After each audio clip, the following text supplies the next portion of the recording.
This is a great question. Can I ask my decorator for a breakdown of his costs? Now, by all means, you can always ask your decorator for a breakdown of his costs. Whether you'll get one or not is another matter. Now, let me tell you why. There's a few reasons. First one is, don't go to BMW or Mercedes, do you, and ask for a breakdown of why they've come up with the costs they have for their cars. Same with Tesco's and Sainsbury's and those sort of places. You just accept that the cost is the cost.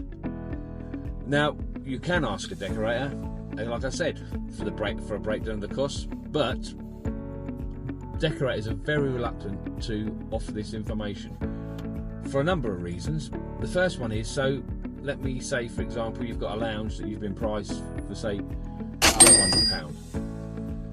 The materials are, for example, £200. That leaves £1,000 for the decorator, which is the first mistake people make.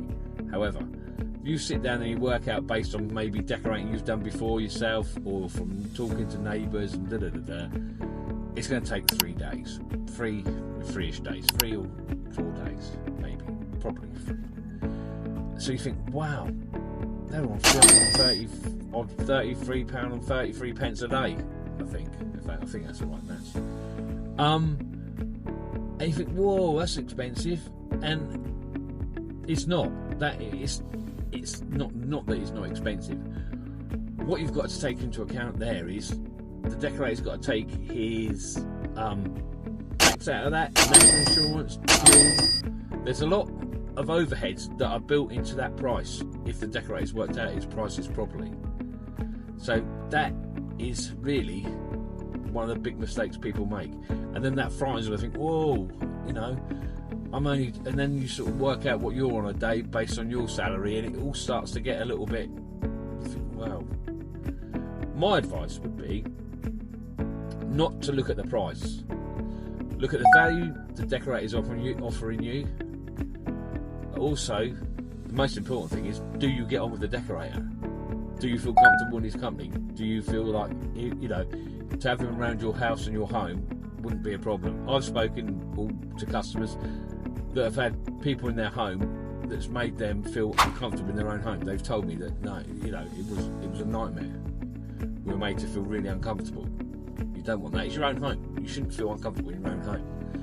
So, value, how well you get on with the person, that would be my sort of top 2. Then also, price would probably be sort of 3rd-ish, I would have thought.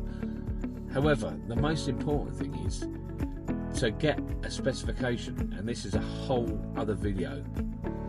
What you need is to get all the people that are quoting you to be quoting for the same job.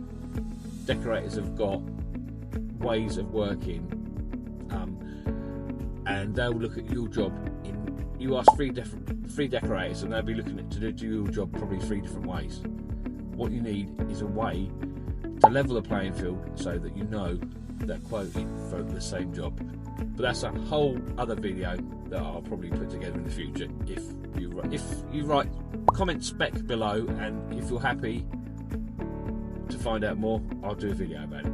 But anyway, that's really why decorators don't really like breaking down their costs. Hope that's helpful. Speak to you in the future. Speak to you in the future. Speak to you soon.